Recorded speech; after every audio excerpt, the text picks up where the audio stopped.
जय गुरुदेव।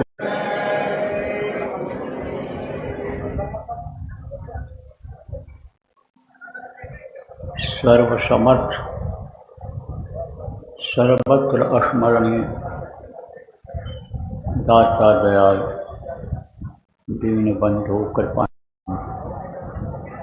परम पूज्य गुरु जी महाराज, उपस्थित सभी साधक सत्संगी नामदानी प्रबुद्ध नागरिक,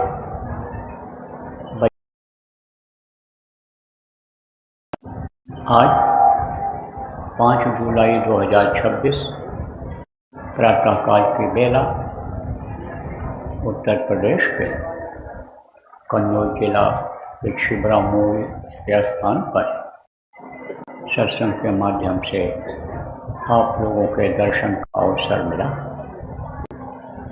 मेरा भाग्य जगा, आपका भी भाग्य जगा, तभी आप अपने घर से निकल करके सत्संग में यहाँ आ पाए। पूर्व जन्म के अच्छे कर्म थे, इस जन्म के अच्छे कुछ कर्म बने आपके।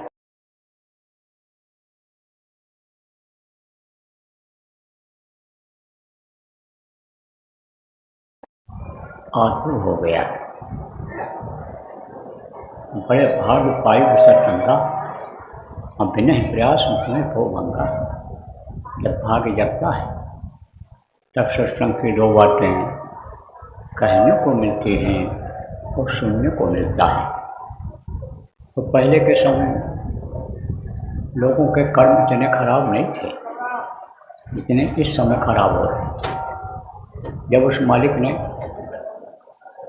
पैदा किया, माँ के पेट में थे, बहुत परेशानी थी। माँ के पेट की आग तपा रही थी, उल्टे टंगे हुए थे, काल कोठरी में बंद थे, न उसमें कोई रोशनी थी, न कोई हवा जाने की खिड़की थी। माँ के ताकत से पल रहे थे। माँ के अंदर जो वायु, अग्नि और आकाश, पृथ्वी तत्व था, उसी से पिंड बढ़ रहा था, रचना हो रही थी।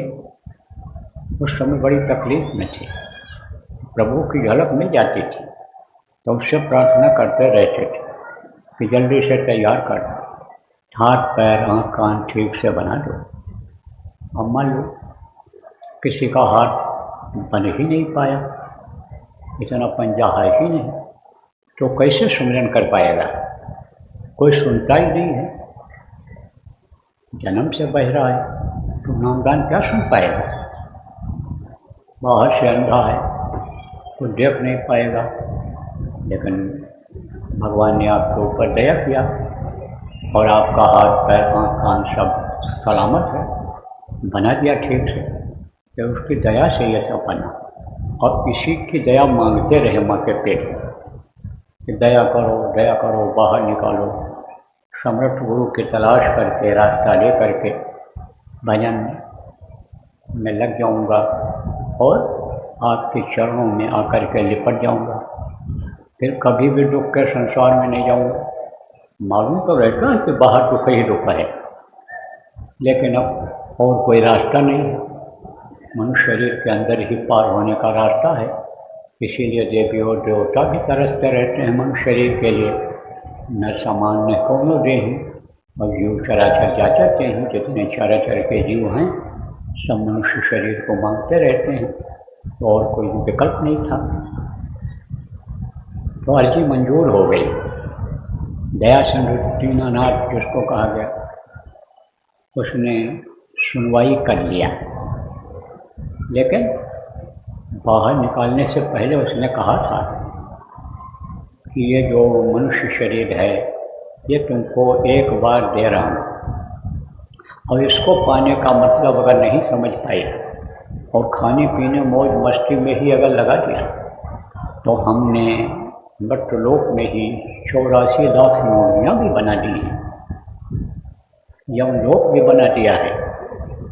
यमलोक में तुमको जाना पड़ेगा, मार खानी पड़ेगी। कीड़ा मकोड़ा के उन्हीं में जाना पड़ेगा। आसमान में उड़ने वाले पक्षी बना दिया जाओगे।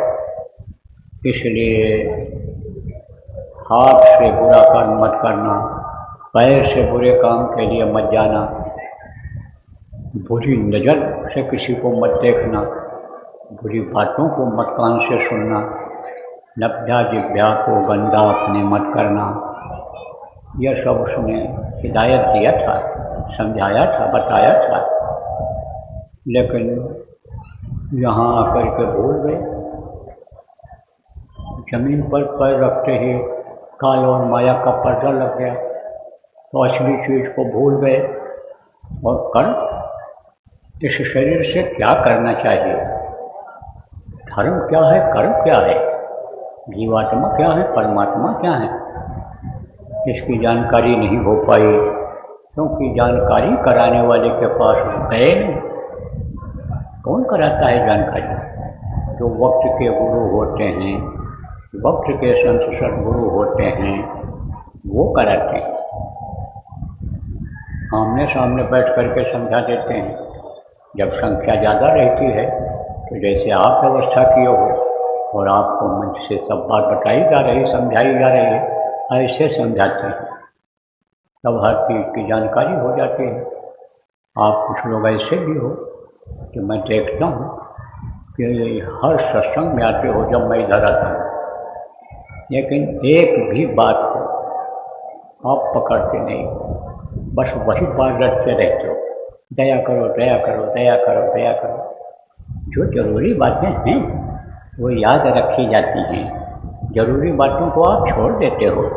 अब बस यही विश्वास किए हुए हो कि बाबा से कह देंगे बस हमारी तकलीफ़ दूर हो जाएगी। तकलीफ़ एक बार दो बार दूर होती है, ख़त्म नहीं होती है, क्योंकि कर्मों को आप जिससे सज़ा मिल रही है उसको करना बंद नहीं करते हो, तब फिर कर्म आ जाते हैं, तो कर्मों की सज़ा भोगनी पड़ती है। यही कारण है कि मैं देख रहा हूँ इसमें, अरे ये तो इसमें 1000 से ऊपर लोग जो बैठे हो आप, 1000 से ऊपर लोग दुखी हो, और सच पूछो तो सब दुखी हो। कोई शरीर से दुखी है, कोई परिवार में बीमारी रहती है उससे दुखी है, कोई परिवार के लोग बात नहीं मानते हैं उससे दुखी है, किसी के पास धन नहीं उससे दुखी है, कोई दिमागी टेंशन में रहता है उससे दुखी है। तो नानक दुखिया सब संसार, इस समय पर सब दुखी हैं। आप ये समझो, जिनको आप समझते हो कि ये बड़े आदमी हैं, अच्छा खाते हैं, अच्छा पहनते हैं, अच्छे घर में रहते हैं, उन्हीं के घरों में नींद की गोलियां आपको मिलेंगी। बगैर नींद की गोली खाए उनको नींद नहीं आती है, सोचते रहते हैं, उधेड़पुन में रहते हैं, क्या करना चाहिए, कैसे करना चाहिए। आप जो गांव में रहते हो, गरीब घर की औरतें जब लड़ती हैं, पुरुष जब लड़ते हैं तब गाली गलौज करते हैं, दूर तक गाली गलौज की आवाज़ जाती है, जोर जोर से चिल्लाते हैं, तब कहते हो ये नालायक हैं, अनपढ़ हैं, देखो कैसे कुत्ते की तरह से लड़ रहे हैं। लेकिन बड़े घरों में भी लड़ाई होती है। अब ये ज़रूर है कि वो लोग अंग्रेजी में गाली देते हैं एक दूसरे को, औरतें अंग्रेजी में गाली देती हैं, तो दुखी तो सब हैं, लेकिन जहाँ दुख बनाया गया है वहीं सुख भी है। दुख और सुख ये क्या है?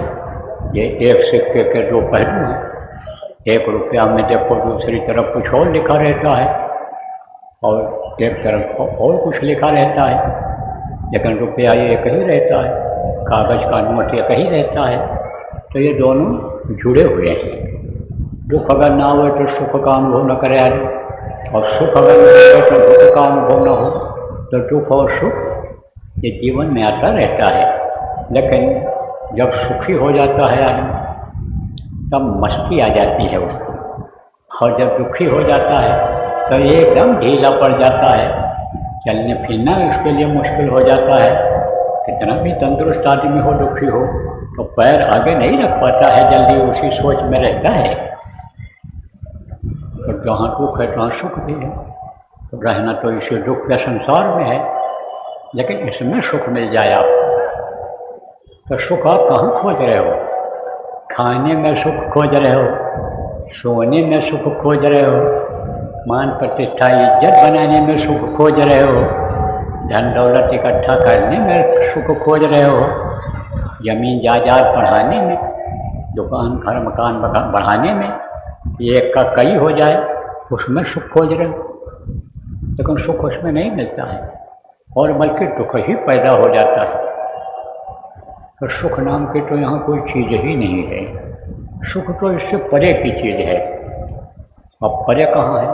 परे किसको कहते हैं? जहाँ पर आप रहते हो यह मृत्युलोक है। यहाँ का यह नियम है, जो पेड़ फलता है वो झड़ता है, जो आग जलती है वो बुझती है, और जो पैदा होता है मरता है। इसी को पिंड लोक कहते हैं।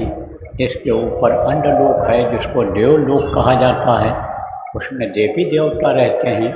उसके ऊपर में भी लोक है, ब्रह्मा शिवलोक है, ब्रह्मा लोक है, विष्णु लोक है।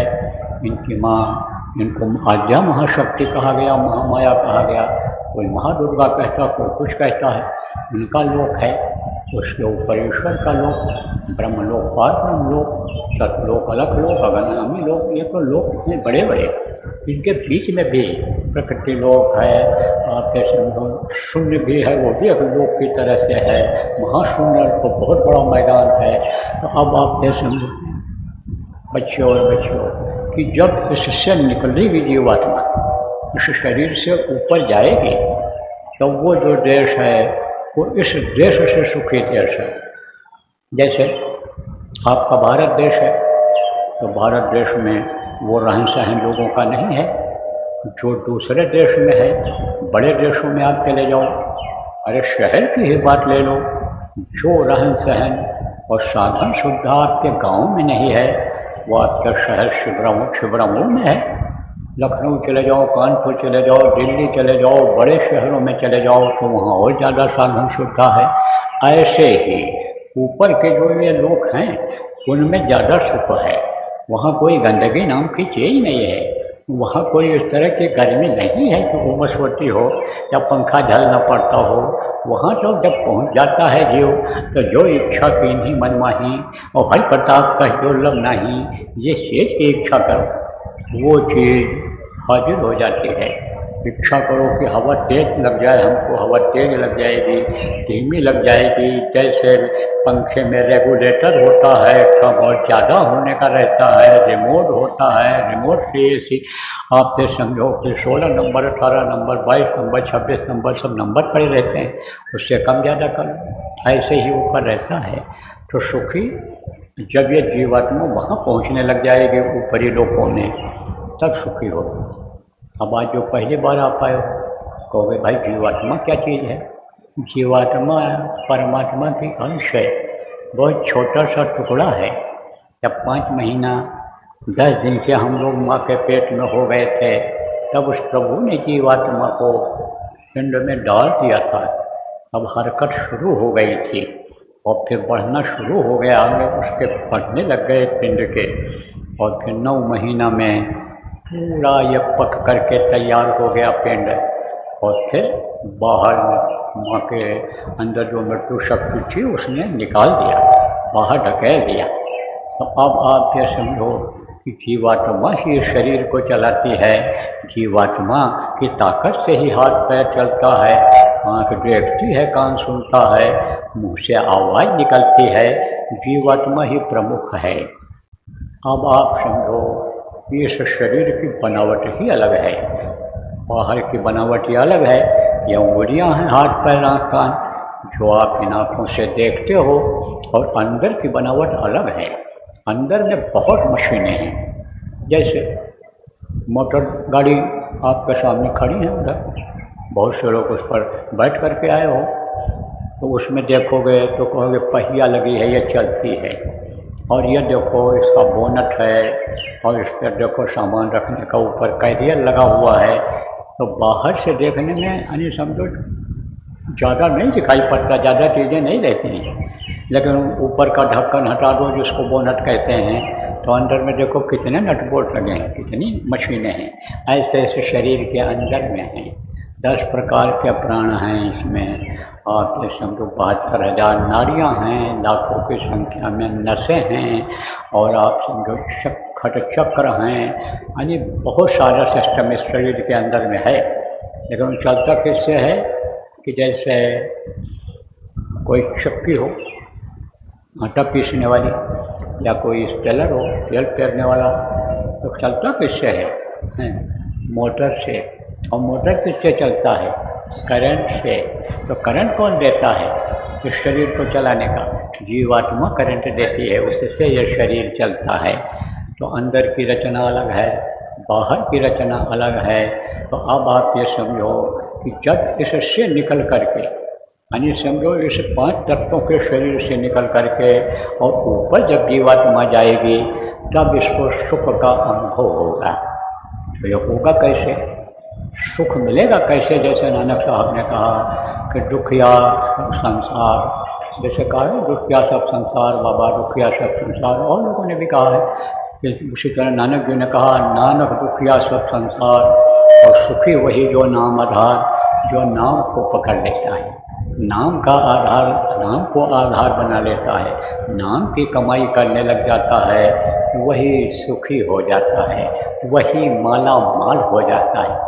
देखो बच्चों और बच्चियों, गांव के लोग सीधे साधे, आपको मैं सीधी भाषा में समझाता हूँ। देखो जैसे भारत देश का रुपया है, इसको लेकर के किसी दूसरे देश में चले जाओ तो वहाँ इसकी एक मूली भी नहीं मिलेगी, चाहे 500 रुपये का नोट आप दे दो उसको, नहीं देगा, चलेगा नहीं ये रुपया।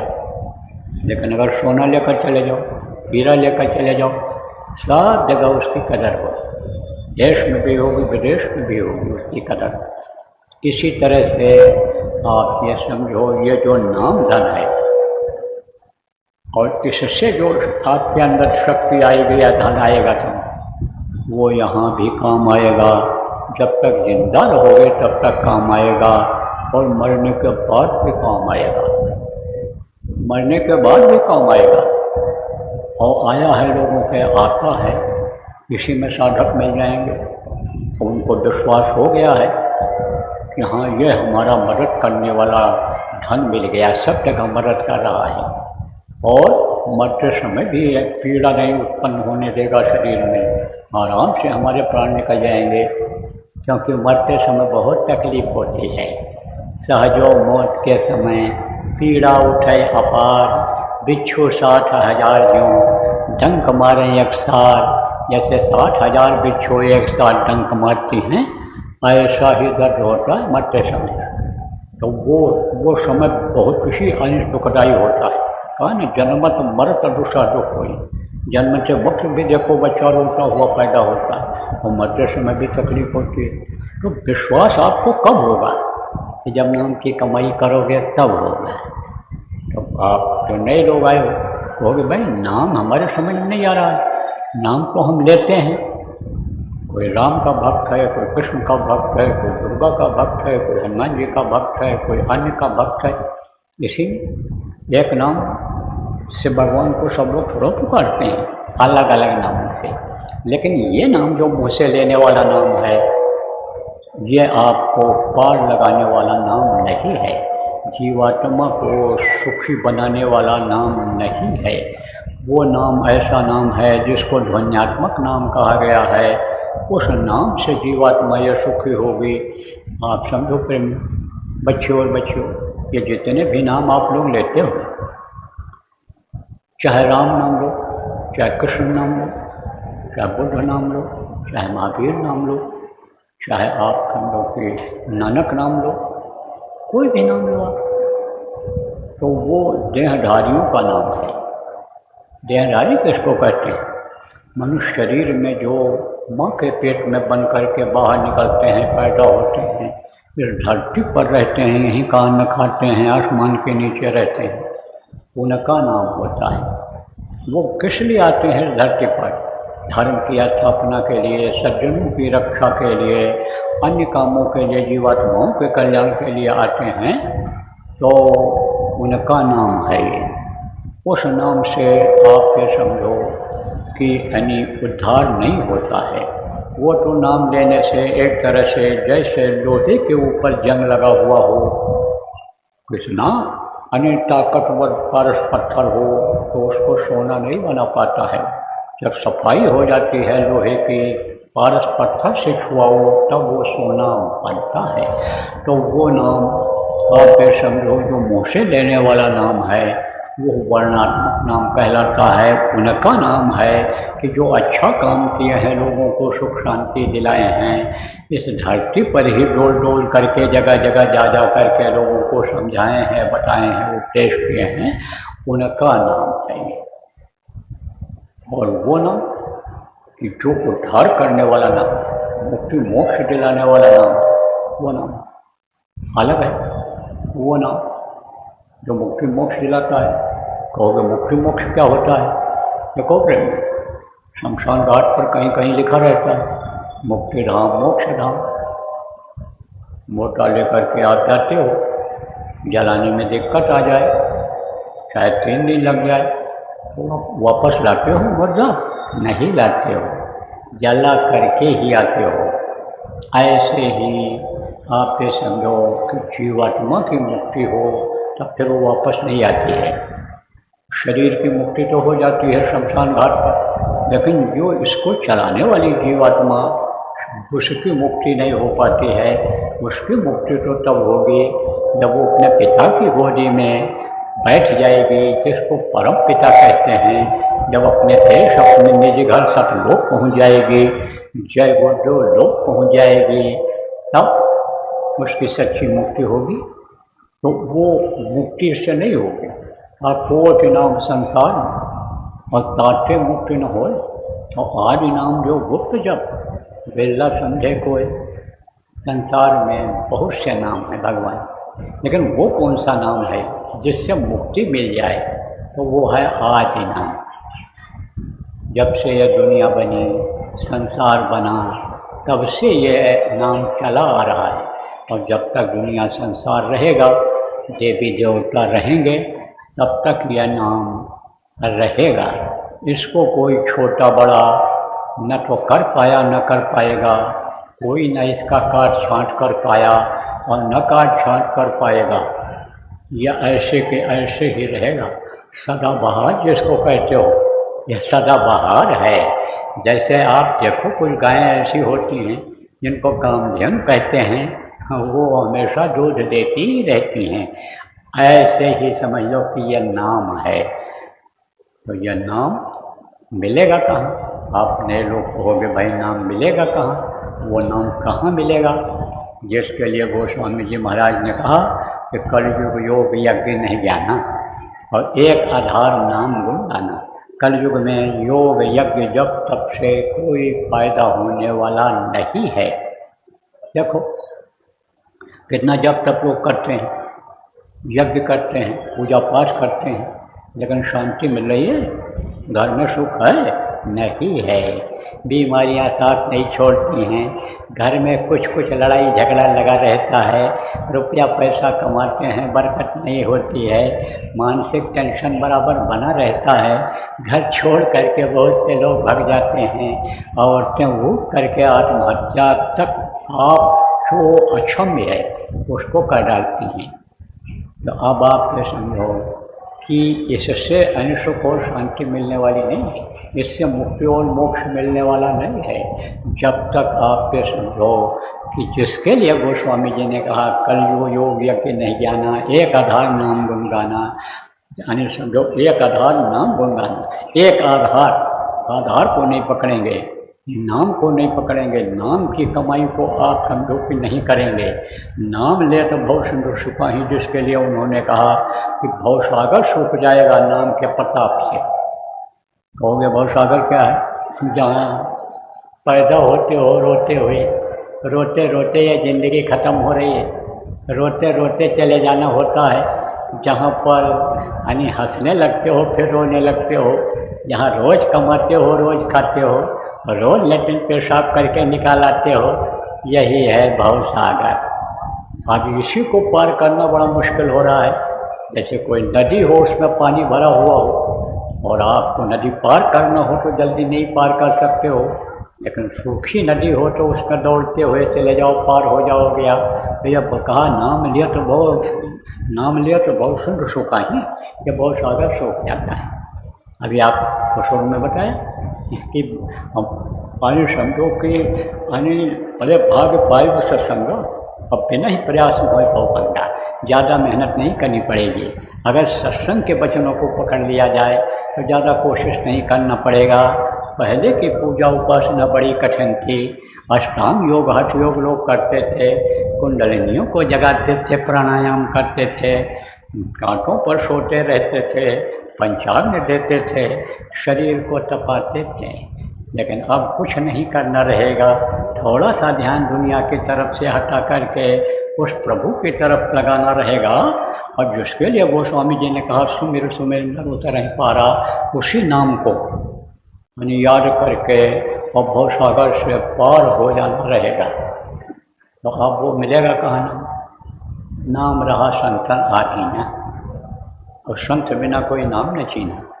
संत हमेशा इस धरती पर रहे, कभी गुप्त रूप में रहते हैं तो एक जगह बैठ करके संभाल करते रहते हैं, और जब देखते हैं अत्याचार पापाचार दुराचार बहुत बढ़ गया है तब घूम घूम करके जगह जगह जा करके लोगों को समझाते हैं, खान पान सही करते हैं, चाल चलन सही करते हैं, विचार भावनाएं बदलते हैं, गृहस्थाश्रम का धर्म क्या होता है सिखाते हैं, भाई भाई में प्रेम किस तरह से होना चाहिए याद दिलाते हैं कि जैसे राम के साथ लक्ष्मण जंगल चले गए थे प्रेम में।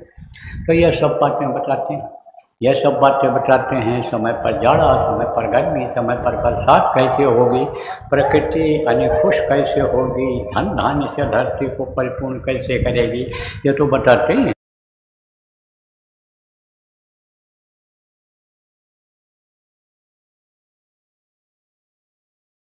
आधीन नाम होता है। देखो प्रेम, नाम दो तरह का होता है, बात समझो। दो तरह के गुरु होते हैं और दो तरह का नाम होता है।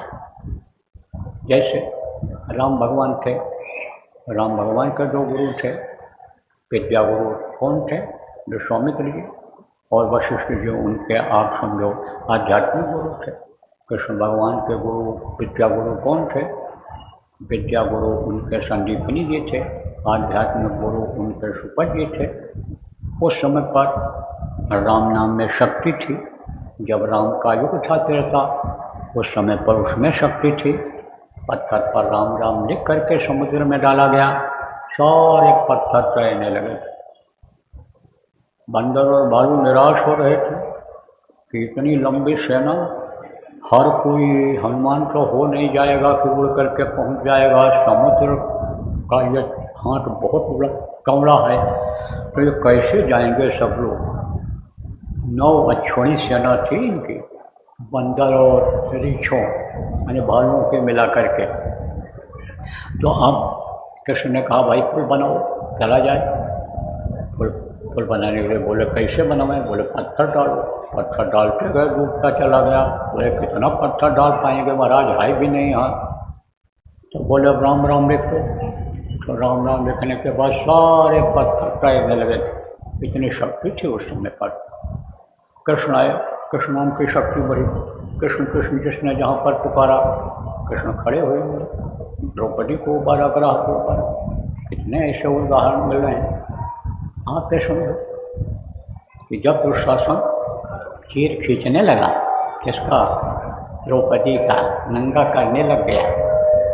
पहले पैर से दबाई रही, कोहनी से दबाई, हाथ से पकड़े रही, फिर आप हमको दांत से दबाया, सारे अंग उसके थक गए। फिर मुँह से बोली द्वारिकाधीश कृष्ण बचाओ। कृष्ण आकर के खड़े हो गए। चाहते तो उसको मार देते, मारा नहीं, थका दिया। ये दयालु होते हैं। काल का भी अंश होता है और दयाल का भी अंश होता है, और दयाल दोनों काम करता है। दया किया, जान नहीं लिया, सबक सिखाते हैं, समझाते हैं। राम ने भी समझाया रावण को, संदेशा भेजा विभीषण के द्वारा। विभीषण गया समझाया, मंदोदरी को समझाया विभीषण, मंदोदरी ने रावण को समझाया, लेकिन रावण के समझ में नहीं आया।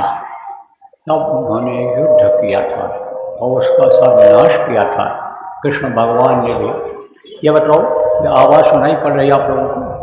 हाथ उठाओ, मैं सुनाई पड़ रहा हूँ। अरे आवाज़ मिल रही है? जो मैं बोल रहा हूँ ये सीटी क्यों देता है? वॉल्यूम थोड़ा धीमा करके देखो। अरे आवाज़ सुनाई पड़ रही है? हाथ उठाओ। सुनाई पड़ रही? चलो ठीक है, नीचे कर लो। कृष्ण भगवान ने भी समझाया कौरवों को, कहा पांडव का भी हक होता है, दे दो उनको कोई जमीन। लेकिन उन्होंने कहा सुई के नख के बराबर भी जमीन नहीं देंगे। तब कृष्ण ने कहा अब महाभारत असंभव है, अब तो महाभारत कराना ही पड़ेगा। कृष्ण दयालु भी थे। जब महाभारत शुरू होने को हुआ तो वो भी एक राज्य है, अब भी कर्नाटक में है, तो वहाँ के राजा किसी के भी तरफ नहीं गए थे, नहीं बाकी कौरव और पांडव, ये दोनों राजाओं को अपनी तरफ मिलाए थे, सेना तैयार किया था उन लोगों से मांग करके, वो किसी की तरफ नहीं गए। और जब महाभारत शुरू होने को हुआ तब कृष्ण के पास गए और बोले महाराज महाभारत तो होना ही होना है, हमने बहुत समझाया, आपने समझाया, ये नहीं माने, बिना न माने जल जड़ गए 3 दिन बेच या जड़, इनके समझ में नहीं आएगा, विनाश तो कराएंगे, 11 छोड़ी सेना को कटवा देंगे। लेकिन ये बताओ कि आप महाभारत के नायक हो, तो दोनों तरफ की सेना जब लड़ेगी तो खिलाएगा कौन इतने लोगों को? तो इनको भूखों मारोगे? ये तो भूख से ही सब बलवान पहलवान लोग मर जाएंगे। तब कृष्ण ने कहा बात तो सही है, लेकिन आप कुछ सोच करके आए होगे, यह सवाल मेरे से किए होगे। बोले हाँ, मैं दोनों तरफ के लोगों को खिलाऊंगा, दोनों तरफ के लोगों को, तो दोनों तरफ के लोगों को खिलाते थे। लेकिन सिफत इस बात की थी कि ना तो बचता था और न कम पड़ता था। जब महाभारत खत्म हो गया तब लोगों ने उनसे पूछा कि आपको कैसे पता चलता था कि इतने मर जाएंगे, इतने ही बचेंगे, दूसरा दिन इतना ही लोगों का आप बनवाते थे? तब उन्होंने बताया कि कृष्ण मूंगफली खाते थे, तो मैं रात को सोने से पहले उनके वहीं पर जहाँ सोते थे वहीं पर मूंगफली रख देता था गिन करके, और जितना दाना वो खाते थे, सोने से पहले मूंगफली खाते थे, जितना दाना वो खाते थे उसी से अंदाज़ा लगा लेता था कि इतने 1000 आदमी आज मरेंगे, इतने ही रह जाएंगे, जोड़ करके घटा देता था जोड़ करके कि इतने हैं, इतने बचेंगे।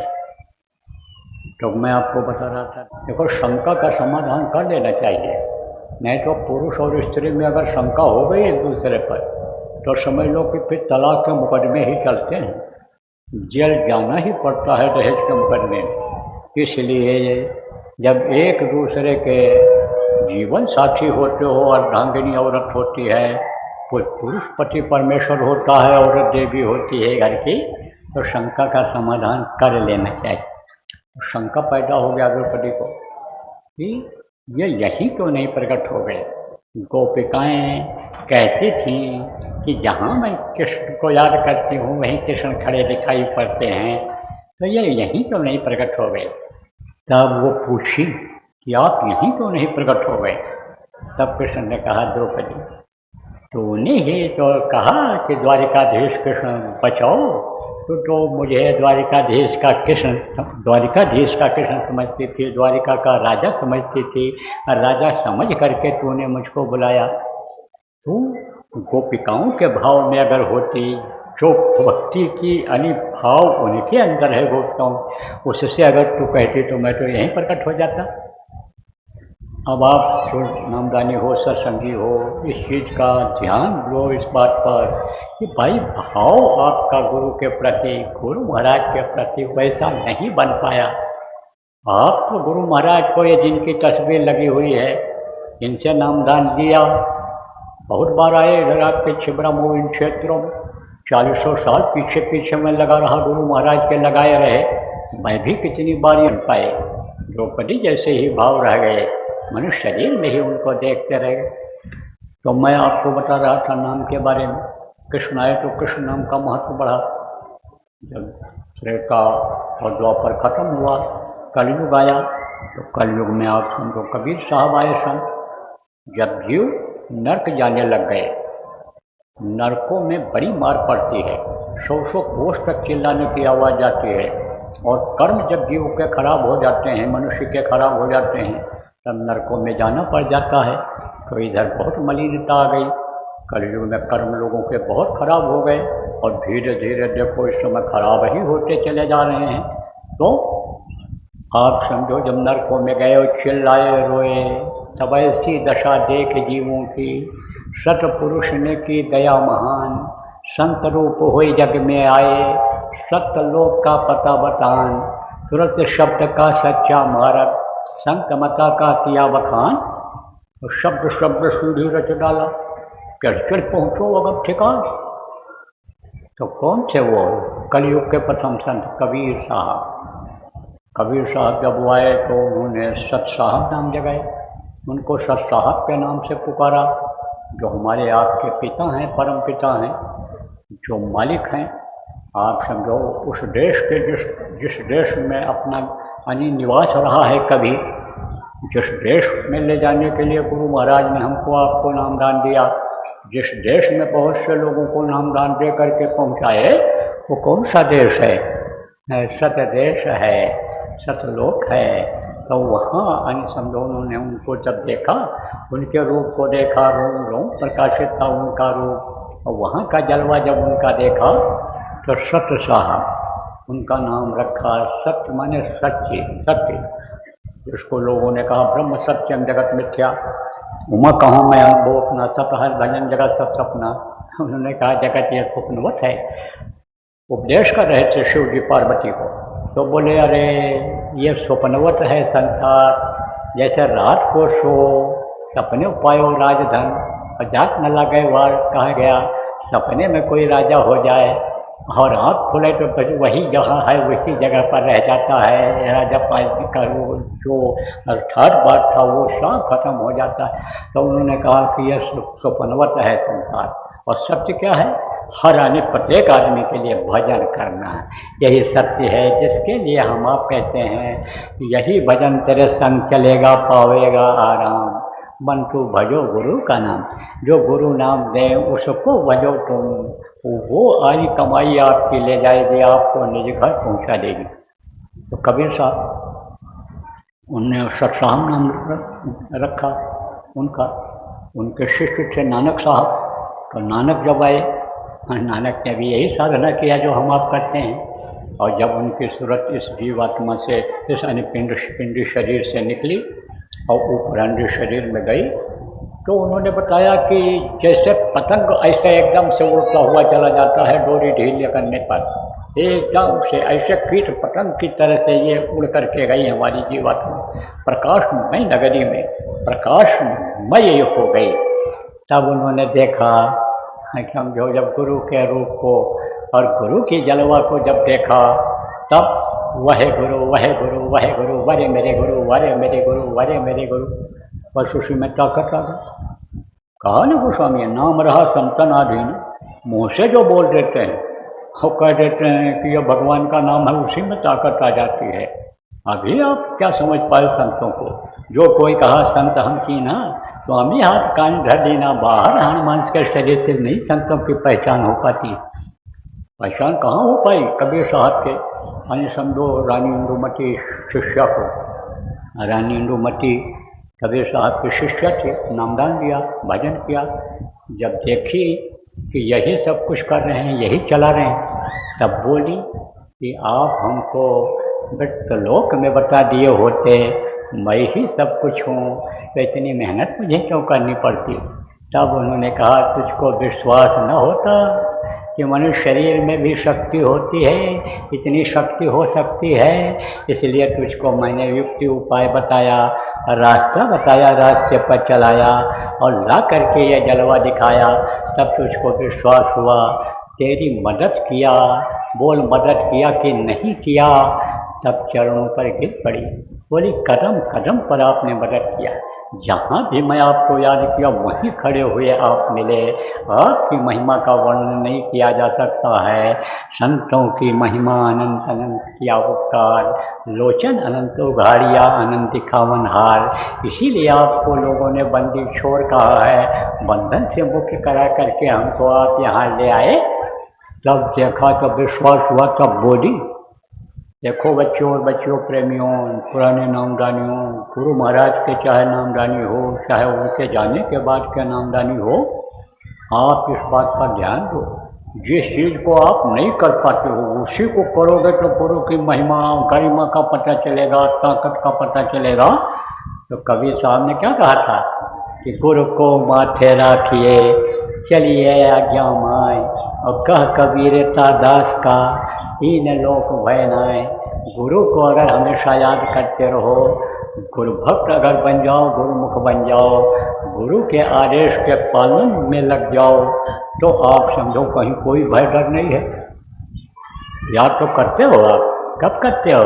जब सिर में दर्द होने लगता है, पेट में दर्द होने लगता है, दस्त बढ़ जाता है, लड़का बात नहीं मानता है, तब गुरु पर डाल देते हो कि अब आप ही इसको सुधारो, आप ही इसको सही करो। तो आपकी क्या ड्यूटी है?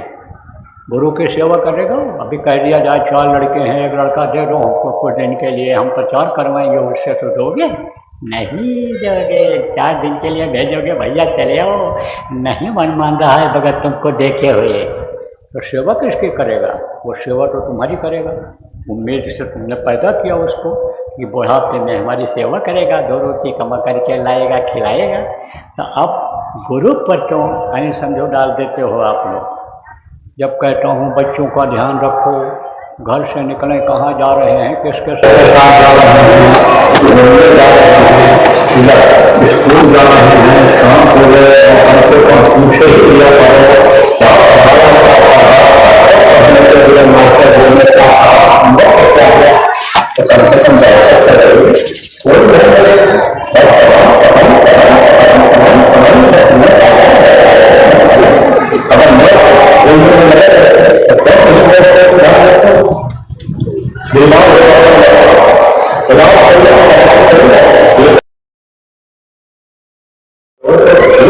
कैसे होता है, मौसम के बदलाव से जब पानी पीने की बदतमीजी से रोग होता है, वो दवा से ठीक होता है। ये दवा जो बताई जाती है कि जिससे कम रोग खत्म होना, उसको तो आप लोग करते हैं। तकलीफ में जब से लोगे तो कहा तो हमें सिमरन का करे, सुख में करे, देखो जो सुख में सिमरन करे तो सुख है, तो वो काम करते नहीं हो तो जरूर क्या बार बार बताते हो, बार बार समझाते हो, वही करते हो।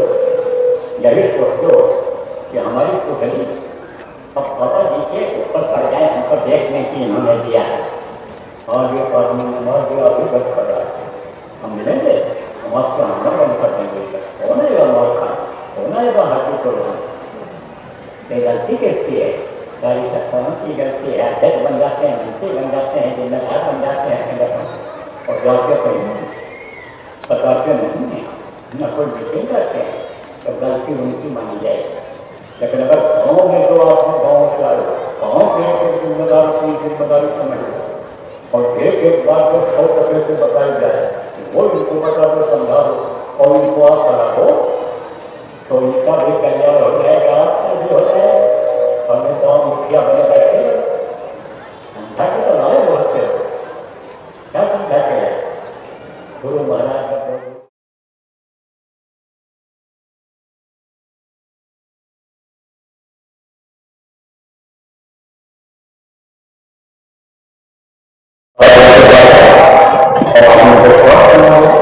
तो दुख तकलीफ की बाबा जी से कहा, तो महाराज ने बहुत लोगों को दुख तकलीफ को दूर कर दिया, गरीबी में आगे लग गया, खुशहाल हो गए, तो विश्वास हो गया गुरु महाराज। दूसरा विश्वास किस पर हुआ कि जो प्रसाद करके ये करके गए उस पर आप सोचो चिंता डाल कि क्या आपने भगवान से उनको मिलाया।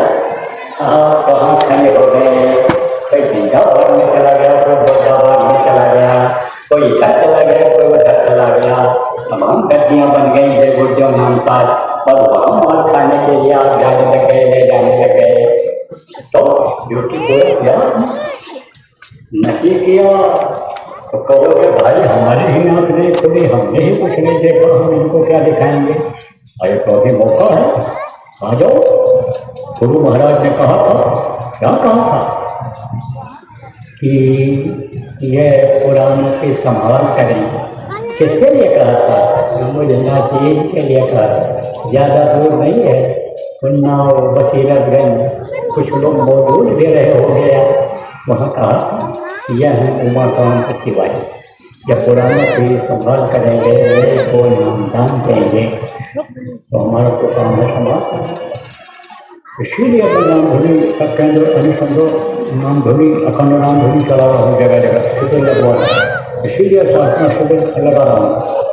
उसमें बैठो, कोई भी आओ बैठे, कोई भी नाम धुनी बोले तो इसमें क्यों नहीं आप लोगों को बिठाते हो, क्यों नहीं सहयोग इसमें आप करते हो।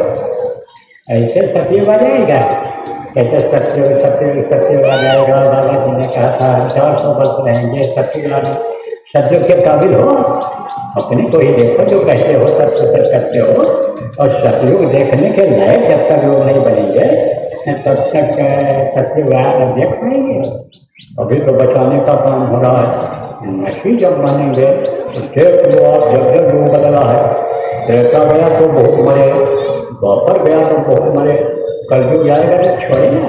कलयुगी को एक को नहीं छोड़ेगा, खूब रगड़ाई ढलाई करेगा। अच्छे लोग बचेंगे जो, वही सत्युग देखेंगे। सत्युग में कोई भी मांसाहारी नहीं होगा, मांस की कोई दुकान नहीं होगी, किसी जीव की कोई हत्या नहीं करेगा, कोई मछली नहीं मारेगा, कोई अंडा नहीं मुर्गा नहीं मारेगा, अंडा नहीं खाएगा, मछली नहीं खाएगा, मांस नहीं खाएगा, कोई दुकान ही नहीं हो। ये दारू की जिसको शराब कहते हो, गांजा भांग अफीम या नशीली गोलियाँ जो चल रही, इनकी कोई दुकान नहीं है। और नियत जब सही हो जाएगी आदमी बरकत होने लगी। बरकत खूब होती थी। यही अवध है जहाँ राजा राम राज करते थे। उस वक्त पर आपके देखो मांगे बालू देते हिंगल रामचंद्र के राज। किसान अपने खेत में खड़ा होकर के हाथ जोड़ करके पानी मांगता था, बादल बरस जाते थे, विधुमय पूर्ण वही रक्त नहकार मांगे बालू दे हिंगल रामचंद्र के राज। सागर में मर्यादा नहीं दारण पकड़ना गहन, जैसे समुद्र में पक्षी और शंख ला करके डालता है, उस समय मणि और मोती आकर के डाला करता था। जब बच्चे लोग मणियों और मोतियों से खेलते थे, जैसे कौड़ी कंजा खेलते हैं छोटे बच्चे, ऐसे मणि और मोती से खेला करते थे। पेड़ों पर ऐसे मधुमक्खियों के छत्ते लगे रहते थे, मधुमक्खियों को हटाया, मध को निकाल लिया, लता बिगड़ मांगे मध को ही भावों को ध्यान से। आत्माओं की बात गलत हो सकती है, तब लिख करके गए गोस्वामी जी महाराज। लेकिन उस समय पर नियत अच्छी थी, जननी सब जाने पर लाई और धन पर आज रिश्ते बिछाई। दूसरे के धन को लोग जहर से जहर समझते थे, दूसरे की औरत को अपनी माँ और बहन की तरह से समझते थे। ऐसा ही शत्रु हो, शत्रु आएगा तो ऐसा ही हो जाए। तो आप सोचो कि इन व्यभिचारियों का क्या हाल होगा, इन शराबियों का क्या हाल होगा, मांसाहारियों का क्या हाल होगा, नशेड़ियों का क्या हाल होगा। अरे दर्शनी था न शुभवती व्यवसायी, व्यवसायी तो शुभवती होती नहीं, नरक उनके लिए खुला रहता है जब दर्शन तुरंत हो जाता है। तो अब आप ये समझो प्रेमियों बच्चियों कि शत्रु तो आएगा, समय पर आएगा, पूरा संकेत है, आने का समय निश्चित है। एनी देनी मुख्य नक्षत्र कर्कट राशि करके गए गुड़िया के जगन्नाथ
आँख, 3 कान और 3 नाक। कहोगे ये कैसे? 2 आँखें या बाहर, इससे बाहर की चीज़ दिखाई पड़ती है, और एक आँख अंदर जीवात्मा में है जो यहाँ बैठी है, उससे ऊपरी लोगों की चीज़ें दिखाई पड़ती हैं।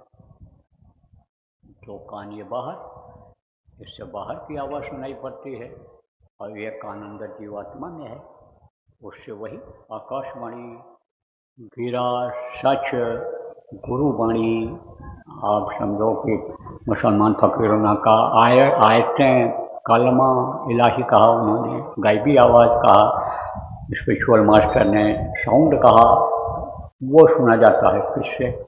अंदर वाले कान से। तो 2 कान बाहर, एक कान अंदर जीवात्मा में, 3 कान और 3 नाक।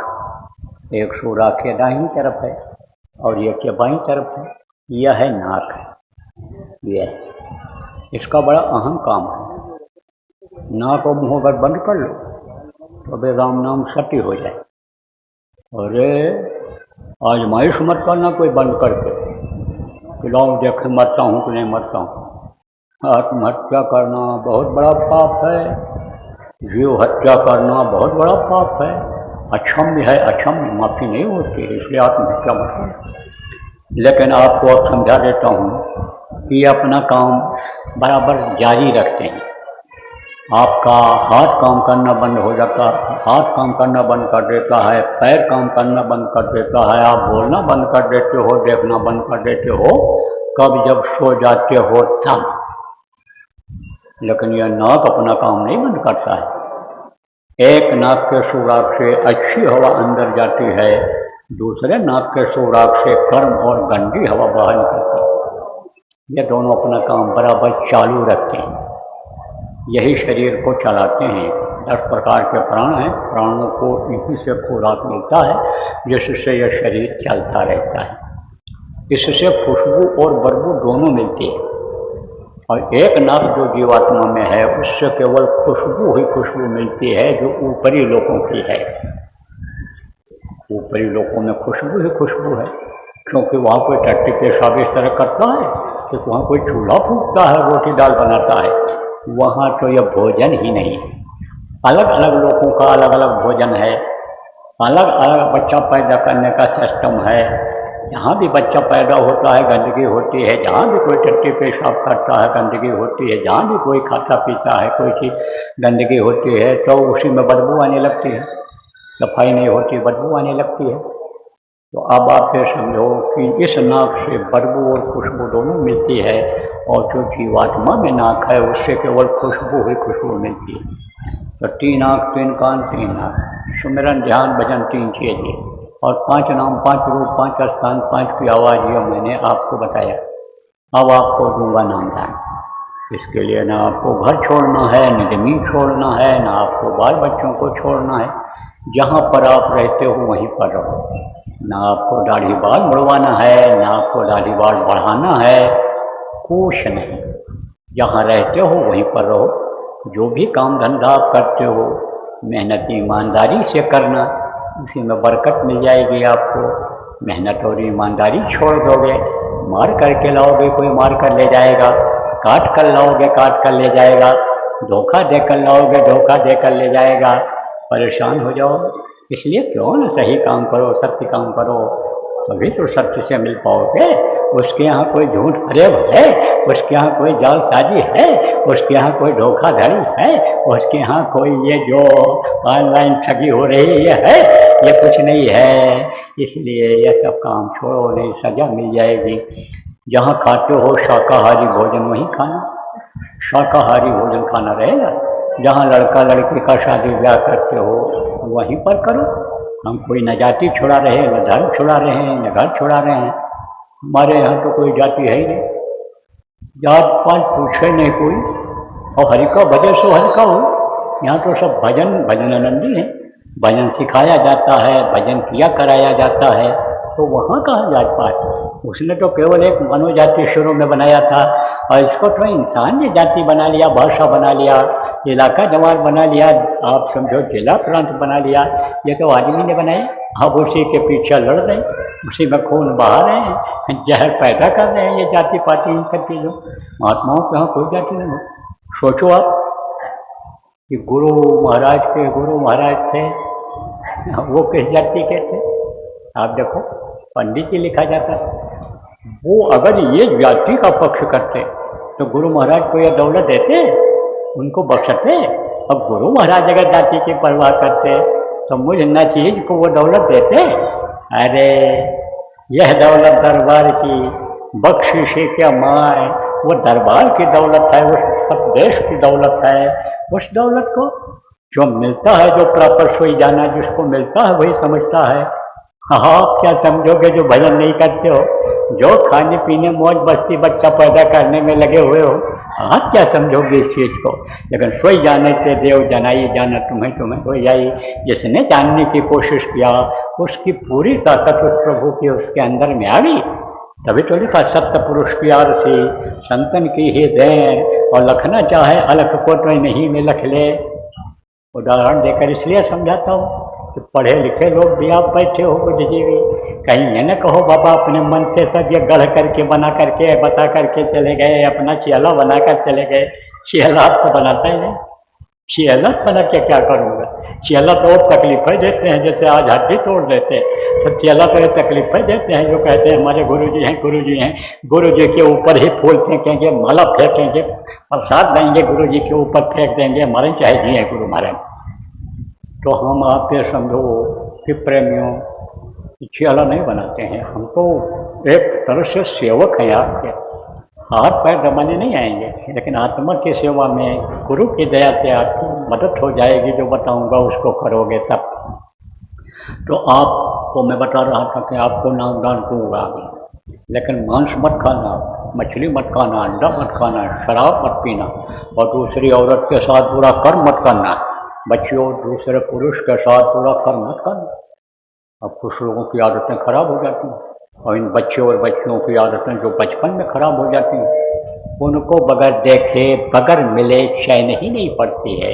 लेकिन जब संकल्प बना लिया जाता है, सती भेंट अब यह करना ही सुसंकल्प की न मनमाही, जब संकल्प बना लिया उन्होंने तब वो संकल्प नहीं टूटा। देखो ही नहीं, बात ही न करो। मोबाइल आप पे समझो ये विनाश का कारण बन रहा है, क्यों रखते हो उसको? अगर मोबाइल के भी तो काम हो जाता है। कहते हैं पापा जी खरीद दीजिए, इसमें पढ़ेंगे हम, सब आता है, गूगल में सब लिखा रहता है, बोलेंगे बता देगा। लेकिन उसी में बीच बीच में ऐसी चीज़ें वो लोग डाल देते हैं, परोस देते हैं कि नौजवानों का बगैर देखे मन ही नहीं मानता। बस उसी में आदत खराब हो जाती है। तब डॉक्टर के पास जाते हैं, कमजोरी आ रही, तब वो कहता है अंडा खाओ ताकत आ जाएगी, अंडा खाओ ताकत आ जाए। हाँ अंडा है क्या, डॉक्टर को भी नहीं पता। यह माताएं मासिक धर्म होती हैं, खराब खून इकट्ठा हो जाता है और बच्चा बन जाता है। मुर्गियों का खराब खून, उनके लेट्रिन पेशाब का खराब हिस्सा जब इकट्ठा होता है अंडा बन जाता है। सोचो कितना गर्म होगा। दिन में खाते हैं, रात को किसी न किसी सुराग से निकल जाता है। अरे कहोगे बाबा आप भी दुबले पतले हो, तो हमारी तो भाई बुढ़ापा है। जवान अगर तेज हवा चले तो अभी उड़ जाए हवा में। ऐसे जवान के ऊपर क्या भरोसा किया जाए, ये क्या कर सकते हैं? या तो फूल कमा के नहीं खा सकते हैं, और नशे की अगर आदत बन गई तो घर का जो है वो भी गंवा देते हैं।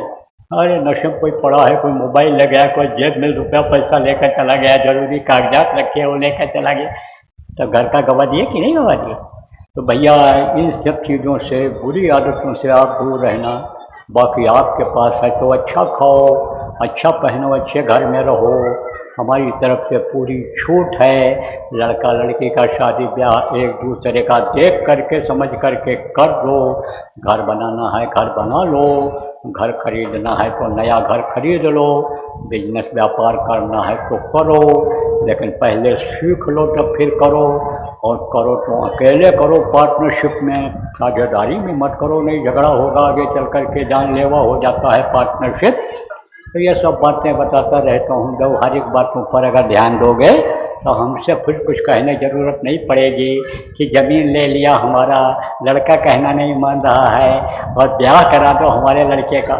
अरे इसका ब्याह नहीं होता है, और किसका ब्याह यानी हो जाता है आपको बता देते हैं।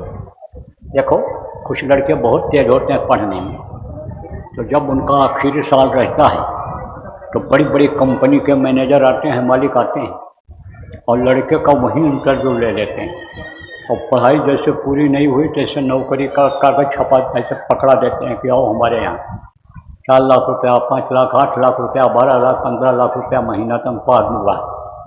तो कहते हैं ना होनहार बिरवान के हो चीखने पास। अब आपको हम पढ़ ना पाऊँ और हमसे पूछते हैं कि हम IAS में बैठ जाएँ, PCS कंपटीशन बैठ जाएँ, पूछो कितना परसेंट मार्क्स है तुम्हारा, कहते 52%, कोई कहता 58%, कोई 62%।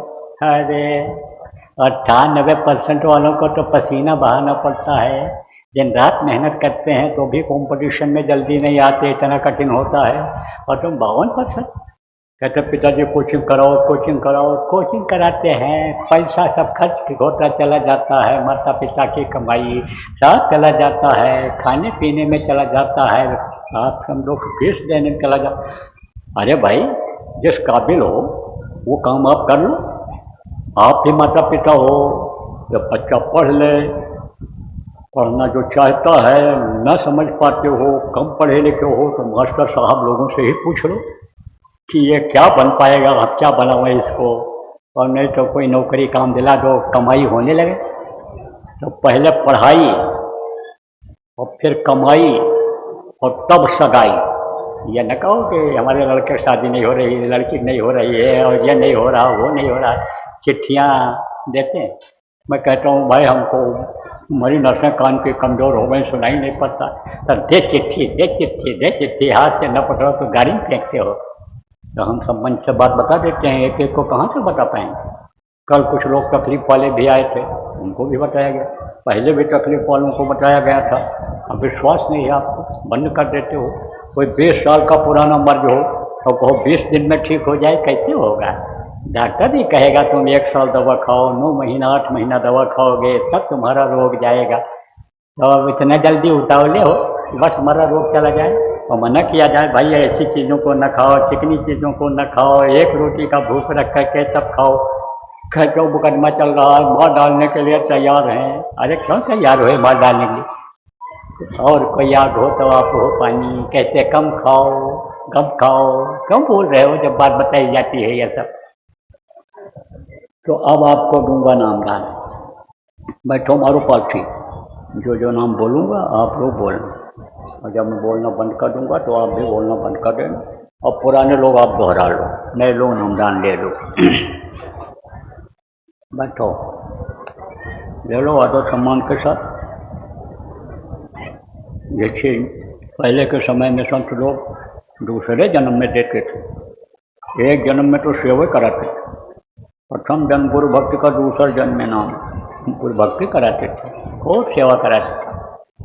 और फिर दूसरा जन्म लेना पड़ता था, तब यह नाम मिलता था। और आप तो पहली बार आए, कोई सेवा भी नहीं करना है आप। अब कहते भाई सेवा करो, तो इतने आदमी जो नामदान लेने आए हो 1000-2000 की संख्या में, वो अगर हमारा पैर पकड़ने लगोगे, हमारा हाथ दबाने लगोगे तो हमारा क्या हाल होगा। जो सेवा बताऊंगा अगर उसको करो तब तो फायदा हो। यहाँ सेवा चल रही है सबके लिए, कोई भी कर सकता है। शाकाहारी का प्रचार करो, जय गुरु नाम के बारे में बताओ, मनुष्य शरीर के बारे में बताओ, जहाँ पर दया दुआ की बरसात होगी वो उसकी सूचना दो, वहाँ ले चलो। कहाँ होगी? गुरु पूर्णिमा में। गुरु पूर्णिमा कहाँ होगी? जयपुर राजस्थान में। दया दुआ की वर्षा होगी, भीगेंगे हम सब लोग। इसकी दया दुआ की वर्षा होगी, जिसकी पूजा उस दिन की जाएगी, गुरु की पूजा की जाएगी, गुरु की दया की वर्षा होगी। तो ये तो सबके लिए है, चाहे नए हो चाहे पुराने हो। तो बैठो मारो पालथी।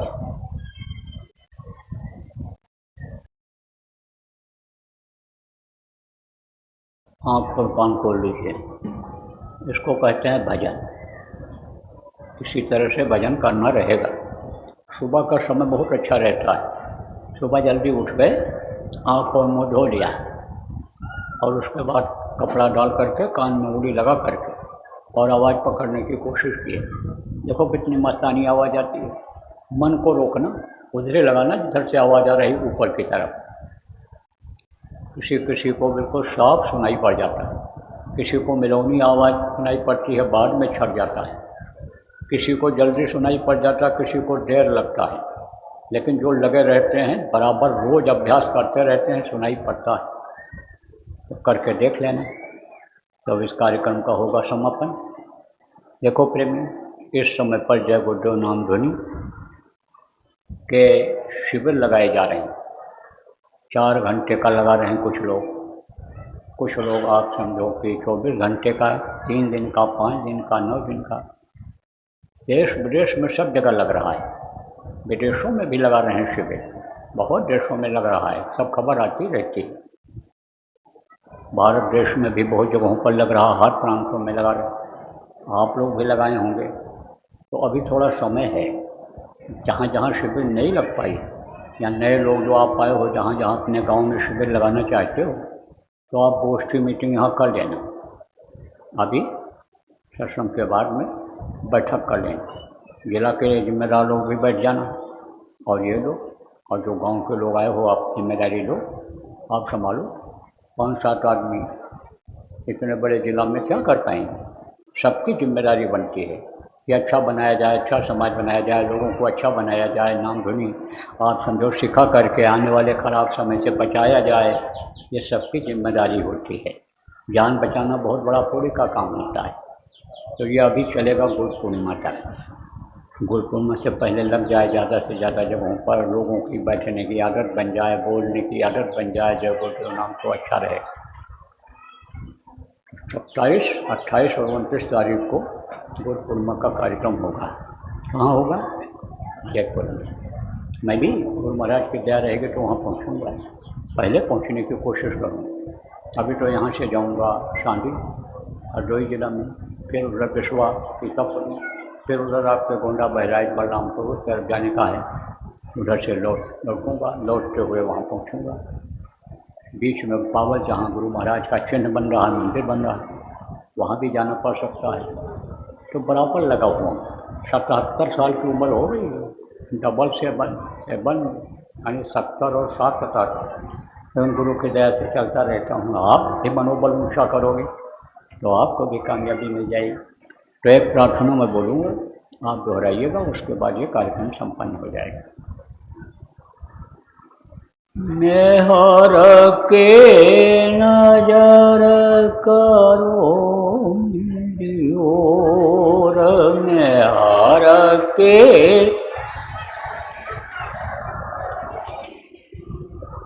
दया के नजर करो मेरी ओर, दया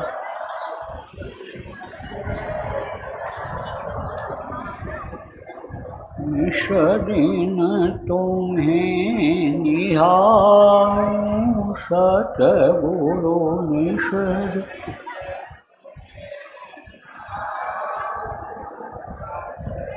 जैसे चंद्र चकोर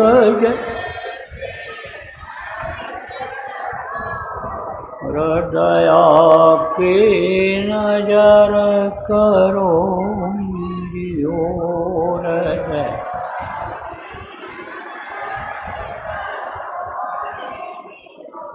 जानू न कौन भूल हुई तन से,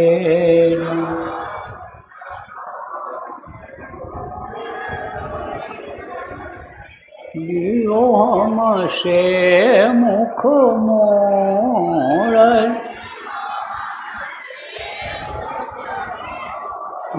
दया के नजर करो मेरी ओर,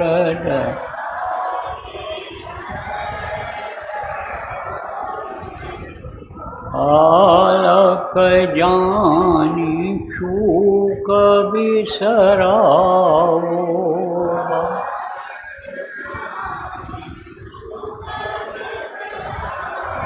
आया शरण अब मैं चोर,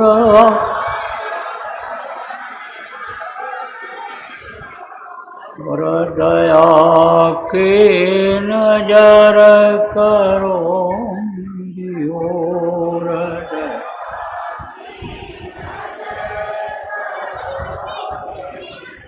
सदा दयालु स्वभाव तुम्हारा है,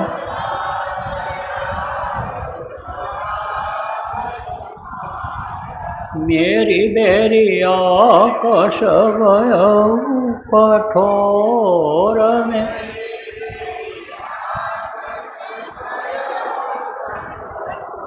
दया की नजर करो मेरी ओर।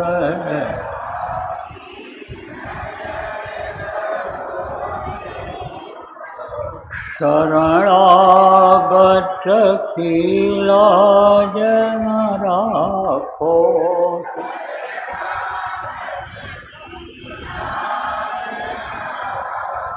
मूसु पतित अब जाए कहीं और,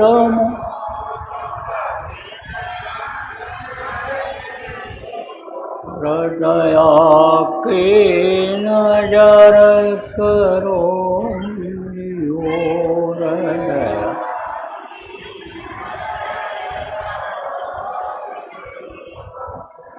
अब की बार उबार ले वजो,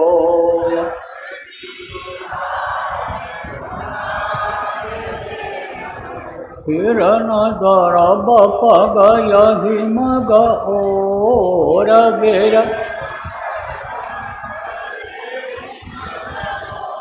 दया की नजर करो मेरी ओर।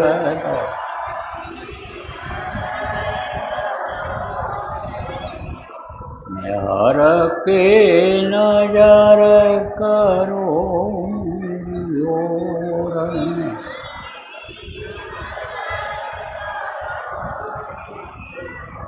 जय गुरुदेव,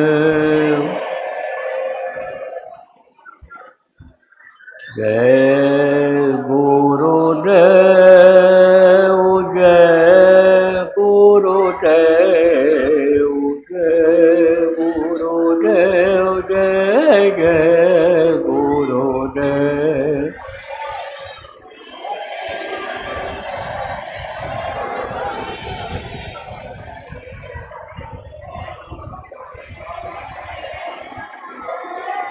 इसी तरह से नाम धुनी बोला रहेगा।